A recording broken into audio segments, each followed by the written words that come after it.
Hare Krishna friends, ఈరోజు మనం first చాప్టర్లో ఉన్న థర్డ్ శ్లోకాన్ని నేర్చుకుందాం. So let's get into the video.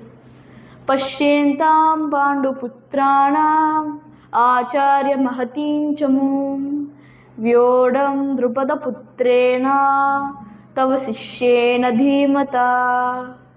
దుర్యోధనుడు ఆ ద్రోణాచార్యులకి ఇలా అన్నారు, ఓ ఆచార్య, మీ బుద్ధి కుశలుడైన శిష్యుడగు ద్రుపదపుత్రుడి ద్వారా ఏర్పాటు చేసిన పాండవ సైన్యాన్ని చూడండి అని దుర్యోధనుడు ద్రోణాచార్యుడికి అన్నారు. ఇది సర్కాస్టికల్గా అన్నారు, ఎందుకంటే ద్రుపదపుత్రుడు ద్రోణాచార్యుల దగ్గర నేర్చుకొని పాండవ సైన్యానికి అంటే వ్యూహం ఏర్పాటు చేస్తున్నారు. ఇది చూసి దుర్యోధనుడికి కోపం వచ్చింది, అందుకని ఇలా సర్కాస్టికల్గా అన్నారు. సో నెక్స్ట్ ఏమైందో రేపటి వీడియోలో చూద్దాం. హరే కృష్ణ.